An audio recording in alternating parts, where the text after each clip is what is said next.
Entitled Bride caused damages to our family resort after I refused early check-in. Then I discovered she was planning to sue us the entire time and had been recording family conversations to build a legal case against us. I work at my family's small mountain resort that my parents built from nothing 20 years ago. We have 12 cabins and a main lodge where guests check in. My older brother Brandon, 32M, got engaged to his girlfriend Harper, 29F, last year, and they decided to have their wedding at our resort since we give family discounts. Let me give you some background about our setup. 3 years ago, my parents renovated 2 of our cabins and connected them with a covered walkway to create what we call the Mountain View Suite. One cabin has a master bedroom with a king bed and full bathroom with a jetted tub. The other cabin has a living area with a pull-out sofa, kitchenette, and half bathroom. There's also a deck that overlooks the valley. It's our most popular booking for weddings because the bride can get ready in one cabin while the groom uses the other. Brandon and Harper booked the Mountain View Suite and 3 other cabins for their wedding party 6 months in advance. The wedding was set for a Saturday in September, which is peak season for us. Harper called me about 2 months before the wedding asking if they could check in Friday morning instead of the standard 4 p.m. time. I explained that our previous guests wouldn't check out until 11 a.m. Friday, and housekeeping needed time to clean and prepare the cabins. I told her the only way to guarantee an early check-in was to book Thursday night as well, which would cost an extra $400 for the suite. Harper got upset and said that was ridiculous for just a few extra hours. She said other places let people check in early for free. I explained that during peak season, we're usually fully booked, and the Thursday night guests in their cabins were a family celebrating their anniversary. Harper kept calling every few weeks asking about the early check-in. Each time I explained the same thing. The anniversary couple had booked their stay 8 months in advance, and I couldn't just kick them out. I offered to put in a request for early checkout, but I was clear there were no guarantees. Harper seemed to think that meant it would definitely happen. 2 weeks before the wedding, Harper called again. I had to tell her that the anniversary couple confirmed they were staying until checkout time Friday morning because they had planned activities in town. Harper accused me of not trying hard enough to accommodate family. She said I was being selfish and that any decent person would have made it work by now. I reminded her that she could still book Thursday night. She said it was unfair to charge extra when I should just ask the other guests to leave early. I explained that asking guests to cut their vacation short wasn't professional, especially when they had paid full price and booked first. Harper hung up on me. The Thursday before the wedding, Harper called one more time. She said she had hired a photographer and makeup artist who were arriving at the resort at 10 a.m. Friday. She needed to be in the cabin to get ready. I explained again that check-in was at 4 p.m., and the previous guests would be there until 11 a.m. She said I was ruining her wedding day and that she would never forgive me if this wasn't resolved. Friday morning arrived, and sure enough, Harper and her wedding party showed up at 9:30 a.m. The anniversary couple was still in the Mountain View Suite, enjoying their last morning. Harper marched into the lodge and demanded the keys to her cabin. I explained that the previous guests were still there and wouldn't be checking out for another hour and a half. Harper started yelling that she had a wedding to prepare for and that I needed to fix this immediately. Her maid of honor, Jessica, 28F, came in and asked what the problem was. I explained the situation, and Jessica looked surprised. She said Harper had told everyone they could check in early and had scheduled a photographer based on that. Jessica asked if we could at least knock on the door and ask the anniversary couple to leave. I refused to do that. The anniversary couple had paid for their room through Friday morning, and I wasn't going to harass them on behalf of another guest who hadn't followed proper procedures.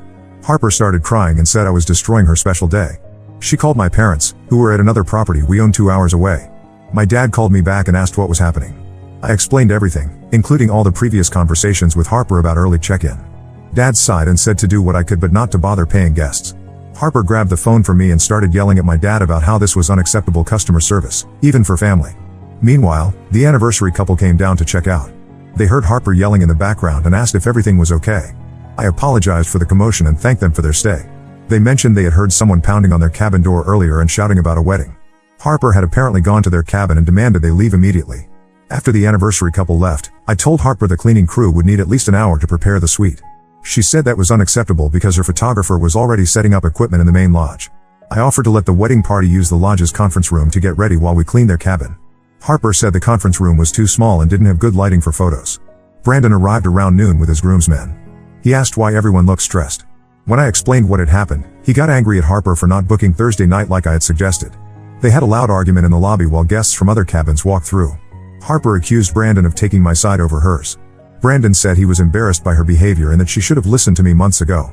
Harper's mother, Linda, 55F, arrived and immediately started yelling at me about the poor service. She said at her daughter's first wedding, the hotel had accommodated every request. I didn't know Harper had been married before, and apparently neither did Brandon based on his reaction. That led to another argument between Harper and Brandon, with Linda trying to defend Harper's previous marriage. The photographer and makeup artist arrived while everyone was still arguing. They set up in the conference room, but Harper refused to get ready there. She kept saying she had paid for the Mountain View suite and should be able to use it immediately. The makeup artist said they were on a tight schedule and needed to start soon. By 2 p.m., the cleaning crew had finished the suite. Harper and her wedding party finally moved their things over, but she was still complaining about lost time. The photographer had to rush through the getting ready photos. Harper blamed me for ruining her wedding photos and said the delay had stressed everyone out. The wedding ceremony was at 5 p.m. in our outdoor pavilion. Everything seemed to go smoothly during the actual ceremony and reception. Harper smiled for photos and acted like nothing had happened. But I noticed she avoided talking to me and gave me dirty looks whenever our paths crossed. After the reception, the wedding party went back to their cabins. I thought the drama was over, but I was wrong. Around 1 a.m., I got a call from our night security guard. Someone had damaged property in the Mountain View suite. When I got there, I found broken glass from a wine bottle, red wine stains on the white bedding and curtains, and a hole punched in the drywall between the bedroom and living area. The security guard said he had responded to noise complaints from nearby cabins around midnight. When he knocked on the suite door, Harper answered and said everything was fine. But other guests reported hearing shouting and things being thrown. The guard made a note in his report but didn't investigate further since the noise stopped. The next morning, Harper and Brandon checked out without saying anything about the damage. I found the broken wine bottle pieces in the trash and took photos of everything for insurance purposes. The wine stains were set in, and the bedding was ruined. The hole in the wall would require a contractor to fix properly. I called Brandon that afternoon to discuss the damage charges. He said he didn't know anything about it and that Harper had been upset about the check-in situation all day. He offered to pay for the damages but asked me not to involve Harper directly since she was still angry. I sent him photos and an estimate from our maintenance contractor. The total came to $1,200 for new bedding, curtains, and wall repair. Brandon paid the charges without arguing, but he also said he was disappointed in how I had handled the situation. He said I should have found a way to accommodate Harper's request since it was family. I reminded him that Harper had multiple opportunities to book Thursday night and chose not to. He said I was being too rigid about policies and that family should come first. This whole situation has made me question whether I want to continue working at the family business. Harper has been posting on social media about her wedding, but she's made several comments about poor customer service and how some people don't care about making others happy. She hasn't mentioned our resort by name, but anyone who knows the family would understand what she's referring to. My parents returned from their trip and heard about everything from Brandon. They said I handled it appropriately and that Harper's behavior was unacceptable.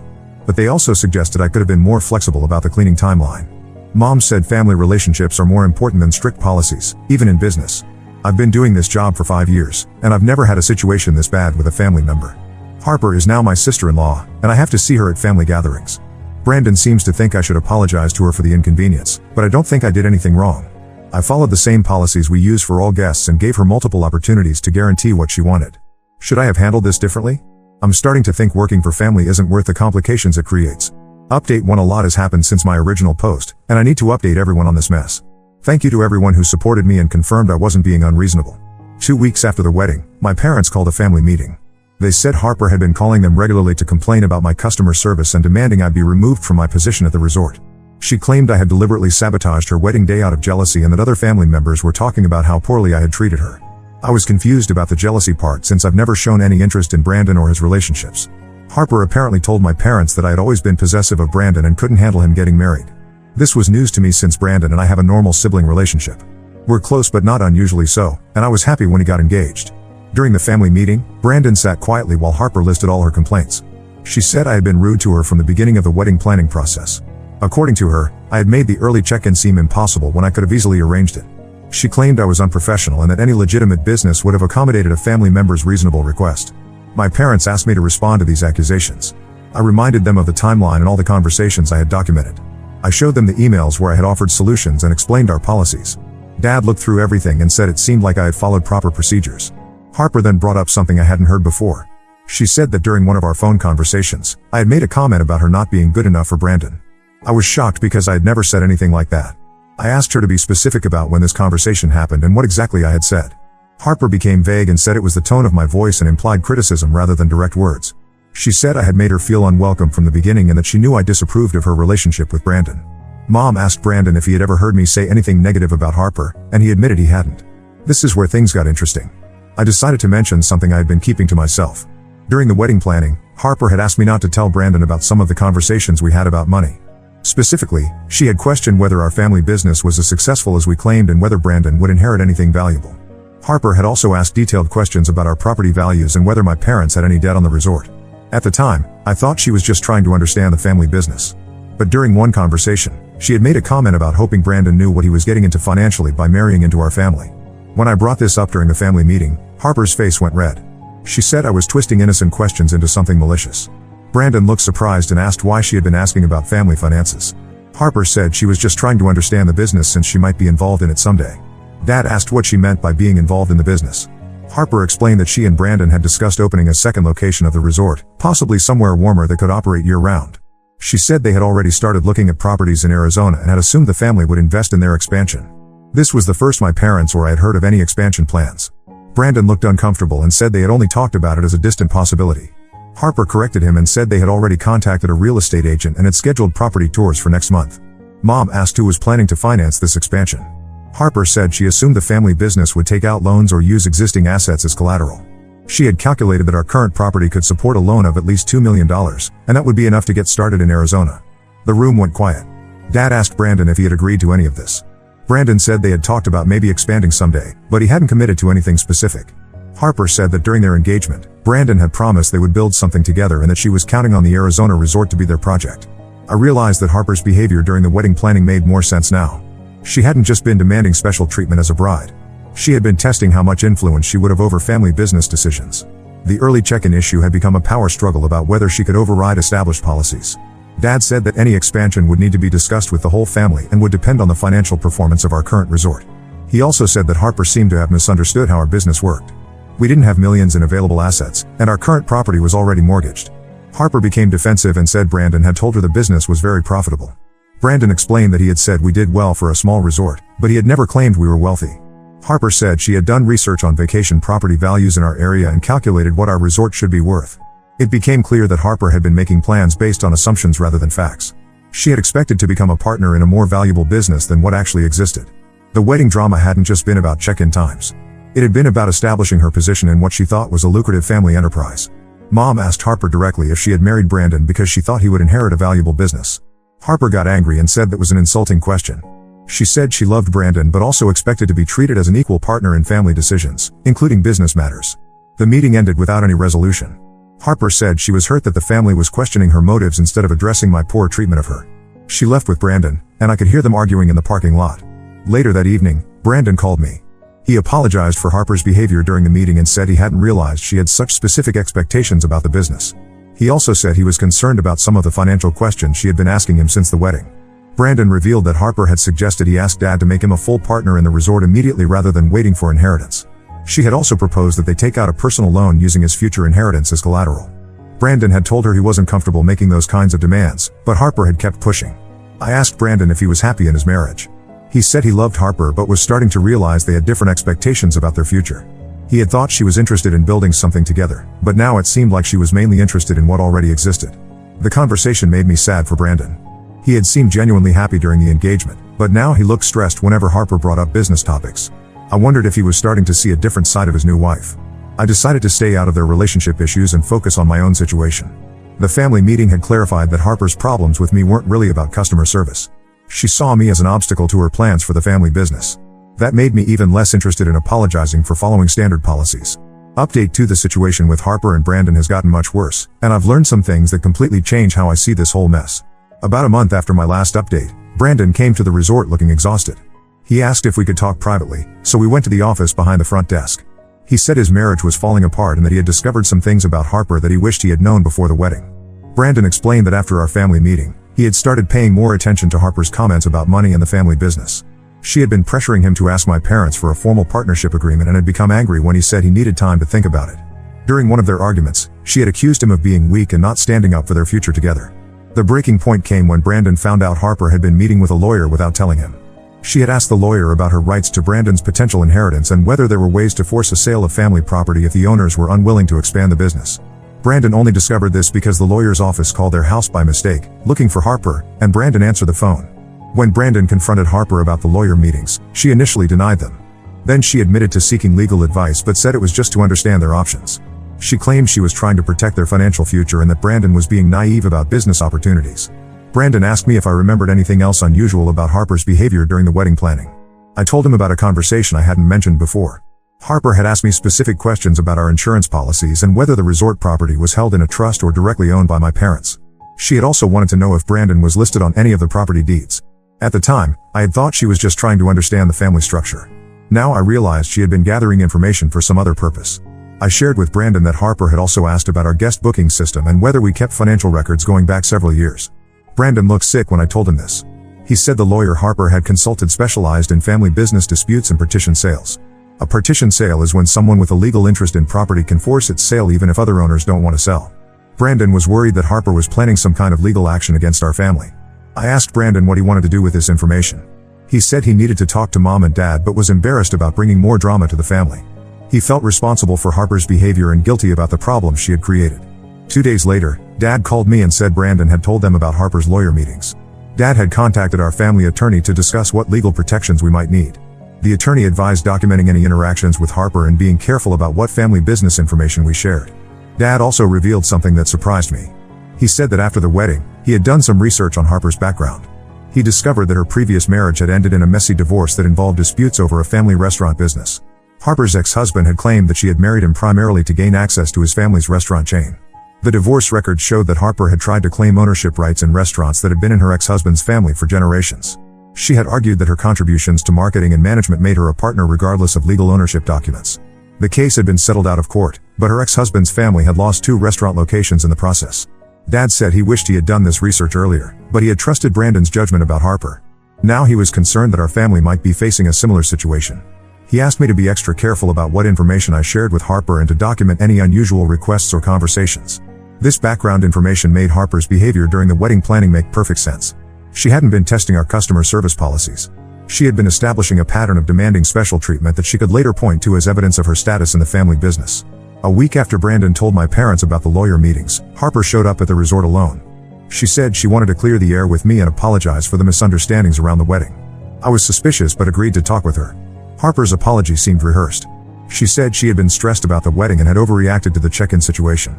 She claimed she understood now that I had been following policies and that she appreciated how hard I worked to make their day special. Then Harper changed the subject to the family business. She said she had been thinking about ways to help the resort become more profitable. She had ideas for marketing improvements and thought we could expand our event hosting capabilities. She offered to help with social media management and guest relations. I thanked her for the ideas but said any business changes would need to be discussed with my parents. Harper said she understood but hoped I would put in a good word for her ideas. She mentioned that she had experience in hospitality from her previous marriage and could bring valuable skills to our operation.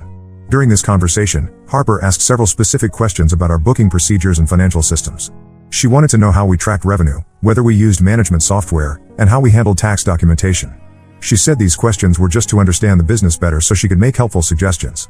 I gave vague answers and said she would need to discuss operational details with my parents if she was serious about contributing to the business. Harper seemed frustrated by my responses but maintained her friendly tone. After Harper left, I called Brandon to let him know about her visit. He said Harper had told him she was going shopping, not that she was coming to the resort. Brandon was concerned that Harper was continuing to gather information despite their recent arguments about her lawyer meetings. Brandon also shared something else troubling.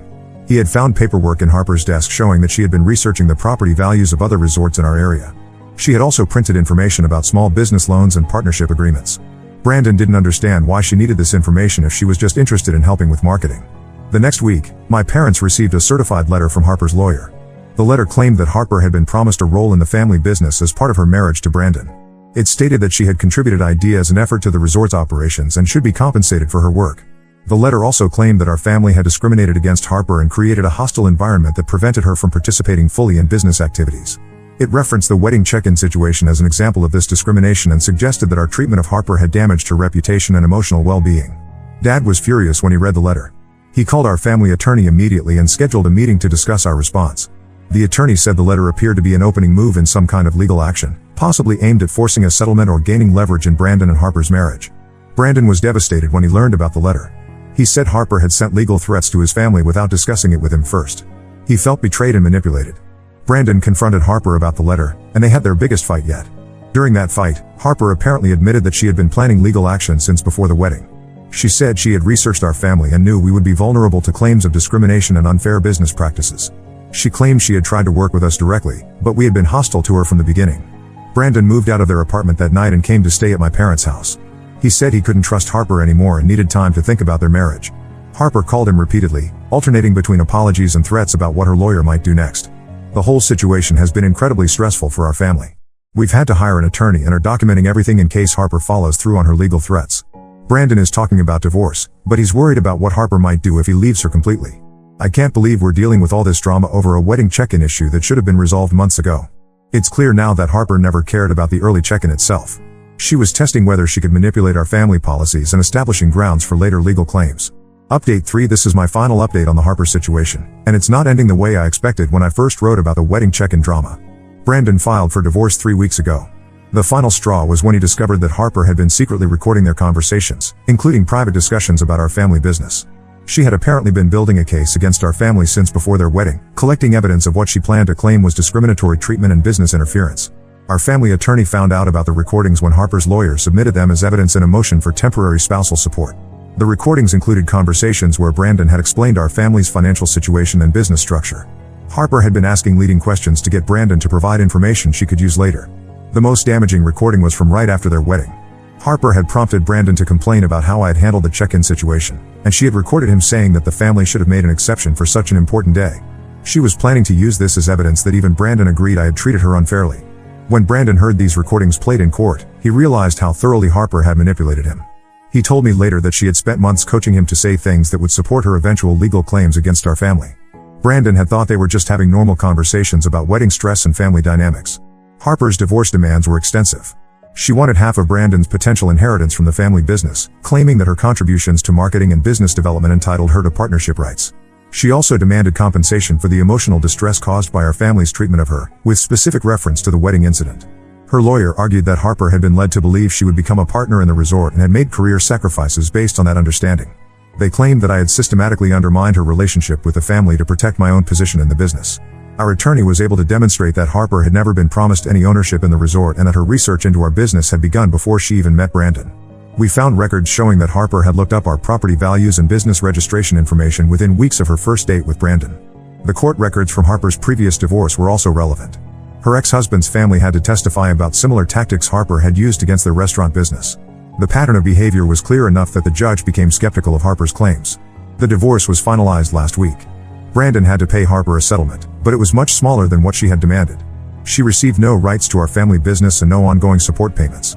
The judge specifically noted that Harper's secretly recorded conversations and researched legal strategies suggested premeditation rather than genuine business partnership expectations. Brandon is relieved but also embarrassed about the whole situation. He feels guilty for bringing Harper into our family and exposing us to her manipulation. He's been staying with my parents while he looks for his own place and figures out what to do next. Harper has moved back to her home state. Before leaving, she posted a long social media rant about our family, claiming we had conspired to destroy her marriage because we didn't want to share our wealth. She tagged our resort's business page and encouraged people to avoid us because of our discriminatory practices. The post actually backfired on Harper. Several people who knew about her previous marriage commented with their own experiences of her manipulative behavior. Her ex-husband's family shared the post with their own comments about what they had gone through. Harper ended up deleting the post after it generated negative attention for her rather than us. Our resort's business hasn't been affected by Harper's accusations. If anything, we've received some supportive messages from people who saw through her social media complaints. Several guests have mentioned that they appreciated our consistent policies and professional handling of difficult situations. I've decided to stay with the family business for now. This whole experience has actually made me more confident in my ability to handle challenging customers and family dynamics. I learned that following proper procedures and documenting everything was the right approach, even when dealing with family members. Brandon is slowly recovering from the marriage and divorce. He's been helping out at the resort part-time while he decides what he wants to do long-term. He's apologized repeatedly for Harper's behavior and has taken responsibility for not seeing the warning signs earlier. Our family relationships are healing, but it's taken time. Mom was initially worried that the legal drama would damage our business reputation. Dad was angry about the money we had to spend on attorneys and the stress Harper caused everyone. I think we're all more cautious now about sharing business information and more aware of how someone could potentially exploit our family connections. We've updated our employee handbook and partnership policies to be clearer about ownership and decision-making processes. The wedding industry can be challenging because people have such high emotions and expectations around their special day. But this situation taught me that sometimes the drama isn't really about the wedding at all. Harper's behavior during the check-in conflict was just the beginning of a much larger scheme that had been planned for months. I'm glad I trusted my instincts and stuck to our policies despite the family pressure. If I had given in to Harper's demands about early check-in, it would have set a precedent that she could override our business procedures whenever she wanted.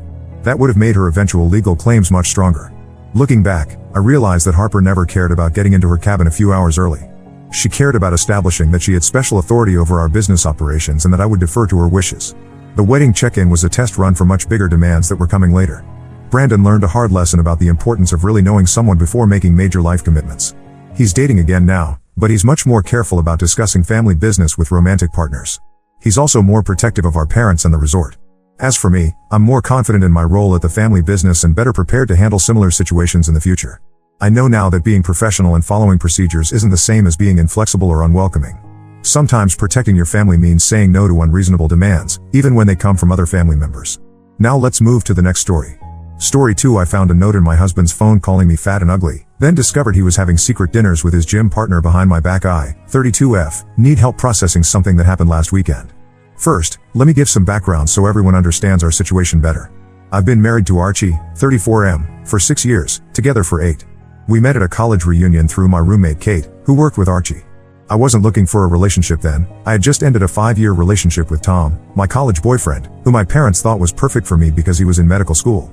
Archie was different from anyone I'd dated before. He worked in IT, loved video games, and made me laugh constantly. We started as friends, hanging out in group settings, until one day he asked me out. I was hesitant because Kate warned me that Archie had trust issues from his previous relationship where his ex cheated on him with his friend. But he was so genuine and kind that I decided to give it a shot. Our dating period was amazing. We did everything together, hiking, gaming, trying new restaurants. He even learned to grade papers with me. I'm a high school teacher. My parents weren't thrilled because they still thought I should have stayed with Tom, but they came around when they saw how happy I was. Archie proposed after 2 years at the same arcade where we had our first date. I was always curvy but athletic before pregnancy. I played volleyball in college and kept up with recreational leagues until I got pregnant with Zoe. The pregnancy was rough. I had severe morning sickness for 7 months and was put on bed rest for the last 6 weeks. I gained 65 pounds. After Zoe was born, I developed postpartum depression and struggled to lose the weight. Archie seemed supportive at first. He took care of everything when I could barely get out of bed, handled night feedings so I could sleep, and kept telling me I was beautiful. When I went back to teaching after my maternity leave, he adjusted his work schedule so we could manage childcare. Everything seemed fine on the surface. But over the last year, I noticed small changes. He stopped initiating intimacy. When I tried, he'd say he was tired from work. He no longer suggested date nights. When we took family photos, he'd only post ones where Zoe and he were in frame. I told myself I was being paranoid. Last weekend changed everything. Archie was cooking dinner while I was reading in the living room. Zoe was napping, and it was one of those rare peaceful moments. He asked me to check a recipe on his phone since his hands were messy from cooking. We've always had complete access to each other's phones. It was something we agreed on early in our relationship after his experience with his cheating ex.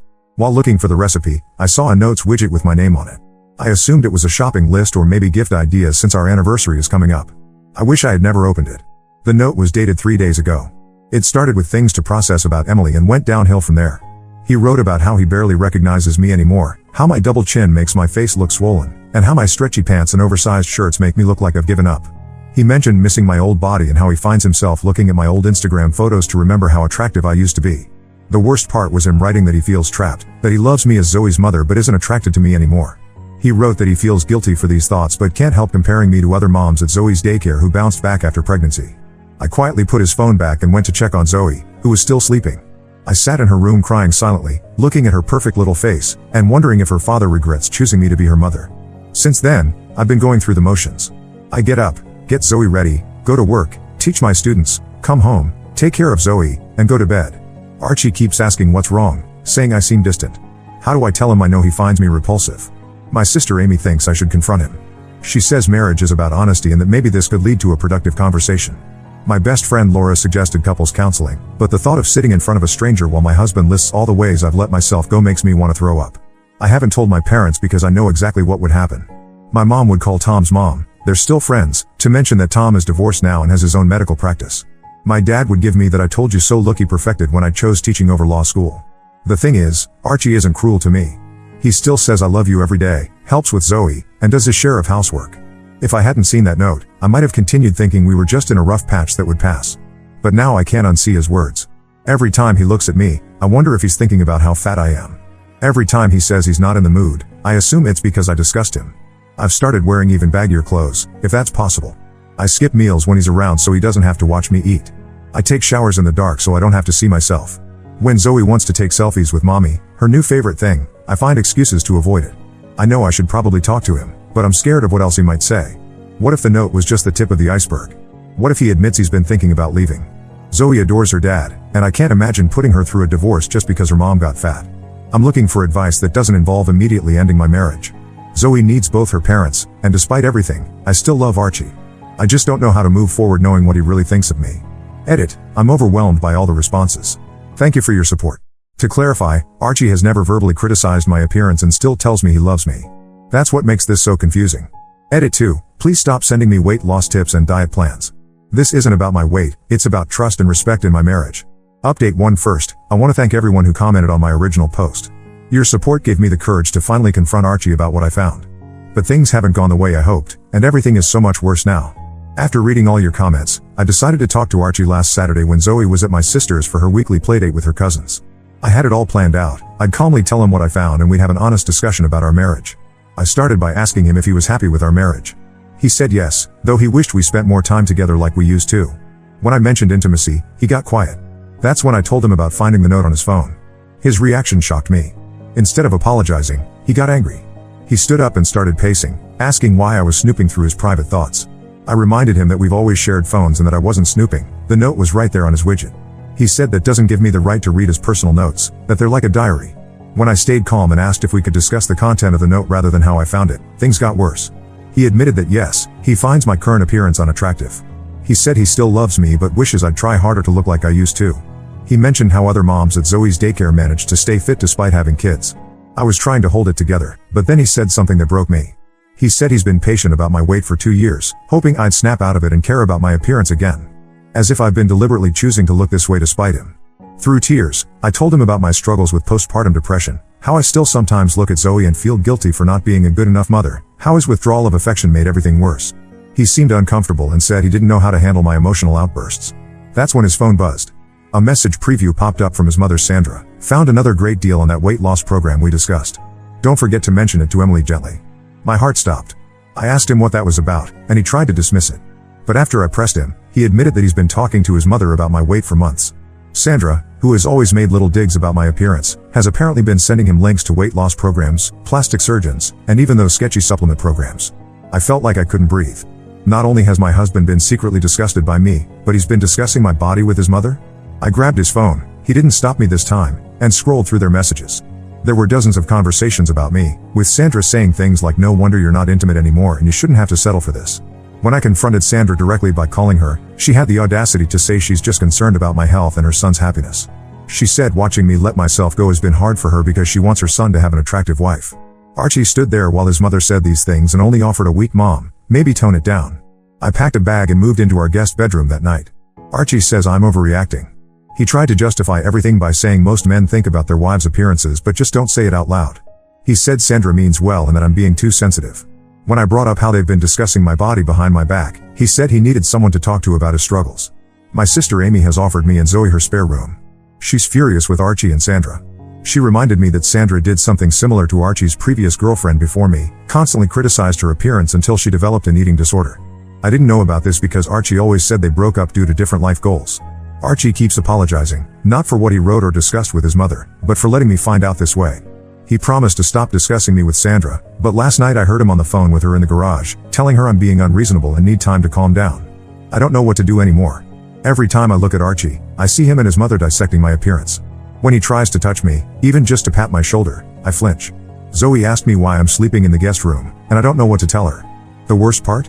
I found myself Googling those weight loss programs Sandra suggested. For a moment, I actually considered trying them just to make them both happy. Then I caught myself and realized how messed up that is. I haven't decided if I'm going to take Amy up on her offer yet. Part of me wants to run away, but another part feels like that would prove them right, that I'm too emotional and can't handle difficult conversations. Archie says he wants us to move past this, that we can work on our issues together. But how do I move past knowing my husband and his mother have been having secret conversations about my body? How do I ever feel comfortable around either of them again? Edit, to those asking about marriage counseling, Archie says he'll go if I insist, but he thinks we can handle this ourselves if I just try to see his perspective. Edit 2, please stop messaging me about how I'm teaching my daughter it's okay to be unhealthy. This isn't about health, it's about trust and respect. Update 2 things have taken an unexpected and devastating turn. After my last update, I did move to Amy's place with Zoe, just to get some space and clear my head. I only posted about the separation on Facebook because I needed to explain why Zoe and I weren't at family events. It was a simple post saying that Archie and I were taking time apart to work on some issues. I didn't mention anything about his notes or his mother's involvement. That post opened a floodgate I wasn't prepared for. 3 women from Archie's office reached out to me within hours of each other. The first was Rachel, a new project manager who joined their team 6 months ago. The second was Beth, who's worked with Archie for 3 years. The third was Diane, their team lead. Rachel's message hit me the hardest. She sent screenshots of office chat conversations where Archie had been discussing our marriage. He wasn't just venting about normal marital problems, he was specifically complaining about my appearance. In one chat, he compared me unfavorably to Rachel, saying things like my wife could learn something from you about taking care of herself. He even joked about being stuck with someone who let herself go while other guys in the office got to work with motivated women. Beth revealed that Archie has been making these comments during lunch breaks and team meetings for months. She said she felt uncomfortable but didn't know how to report it without creating workplace drama. Diane, as team lead, admitted she had warned Archie about inappropriate conversations at work, but he dismissed it as just guys talking. The real bombshell came when Rachel confessed that she and Archie have been going to the gym together for the past 2 months. They work out 3 times a week before coming to the office. She said nothing inappropriate happened, but she felt guilty keeping it from me, especially after seeing those chat messages. I confronted Archie with the screenshots. At first, he tried to play it off as workplace banter that I was taking too seriously. But when I mentioned Rachel and the gym sessions, he broke down. He admitted to everything, the gym sessions, the workplace comments, and yes, comparing me to Rachel. I checked his phone again, he gave me his password as a sign of transparency, and found dozens of workout selfies with Rachel. They're both sweaty and smiling in gym mirrors, looking like a perfect fit couple. He even captioned one finally found a workout partner who keeps me motivated. The date showed he took that picture 2 days after I found his original note about my appearance. Archie swears nothing physical has happened between them. He said Rachel is just a friend who shares his interest in fitness. When I asked why he never invited me to join them at the gym, he said he didn't think I'd be able to keep up with their routine. The way he said it, with this mixture of pity and disdain, made me realize how little he respects me. I asked Archie to move out temporarily. He's staying with his mother, which has made everything worse. Sandra has been calling every family member who will listen, telling them I'm breaking up her son's marriage over a few harmless comments about health. She's painting Rachel as some kind of fitness mentor who's just trying to help our family. Some relatives are taking her side. Archie's aunt called me selfish for not appreciating his honesty about my health. His cousin, who struggled with weight herself, suggested I should be grateful that Archie cares enough to want me to be better. Even my own mother, who never liked Archie, said maybe I should try working out with them if it would save my marriage. They don't get it. This isn't about weight anymore. It's about my husband sharing private details of our marriage with his coworkers, making me the subject of office gossip, and secretly spending time with another woman while putting me down. It's about him letting his mother interfere in our marriage and turn family against me. Zoe asked me yesterday when we're going home. I didn't know what to tell her.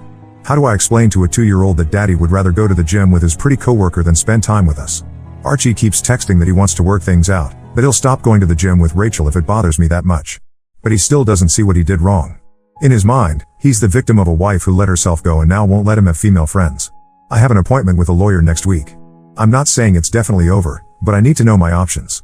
At this point, I don't know what hurts more, the betrayal of trust or the realization that my husband has so little respect for me. Edit, stop telling me the gym selfies prove they're having an affair. I have enough to deal with without jumping to conclusions.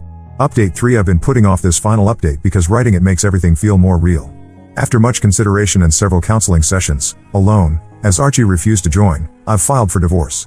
Many of you saw this coming, but I needed to be sure I wasn't making an emotional decision. The final straw wasn't what you might expect. Yes, finding out about Archie's notes hurt. His mother's interference was awful.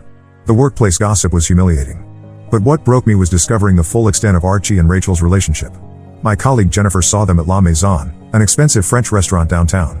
She said they looked very comfortable together, laughing and sharing food. When she mentioned this, I checked our joint credit card statements, something I should have done sooner. There were dozens of dinner charges at restaurants I'd never been to, all on evenings Archie said he was working late or having team dinners. When I confronted him with the credit card statements, Archie first tried to say these were group dinners with the whole team. But the amounts were clearly for 2 people, and some were from weekends. He finally admitted that yes, he and Rachel had been having dinner after their gym sessions. He insisted it was innocent, just 2 friends refueling after workouts. I might have believed him if Jennifer hadn't sent me photos. In them, Rachel was wearing a dress, not gym clothes. Archie had changed out of his work clothes too. They weren't 2 sweaty gym buddies grabbing protein shakes, they were a couple on a date. Sandra, predictably, defended Archie. She said I drove him to seek companionship elsewhere by letting myself go and being paranoid. She's telling everyone that I'm using Zoe to punish Archie, even though I've been more than fair with visitation.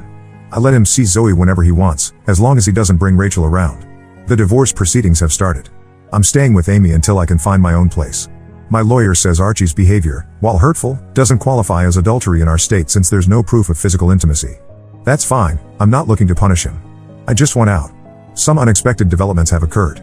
Beth and Diane both wrote statements about Archie's workplace behavior, which helped with the divorce negotiations. Several of Archie's relatives have apologized after seeing how he's handled everything, especially after learning about the secret dinners. Even Sandra's best friend Joyce called to say she was wrong about me and offered to babysit Zoe anytime I need help. The most surprising call came from Archie's ex-girlfriend, the one before me who supposedly left over different life goals. She reached out after hearing about our situation through mutual friends. Turns out Sandra had done the same thing to her, constant criticism about her appearance, sending diet plans, encouraging Archie to find someone better. History really does repeat itself. I've started swimming at the local Y while Zoe plays in their childcare center. Not to lose weight for anyone else, but because I forgot how much I enjoyed being in the water. Zoe loves watching me swim and asks to join my mermaid time. Archie is still with his mother, though I heard from mutual friends that Rachel has been staying over there too. They're welcome to each other. I'm focusing on healing and being the mother Zoe deserves. Looking back, I realized the note I found was just a symptom of a deeper problem. Archie never saw me as a partner to grow with, he saw me as a project to fix. When I stopped fitting his ideal image, he found someone who did. To everyone who told me I was overreacting in my first post, this is why we trust our gut instincts. Sometimes a hurtful note is just the first crack in a much bigger facade. Last edit, this will be my final update. Thank you all for your support through this journey. Special thanks to those who shared similar stories, you helped me realize I wasn't alone.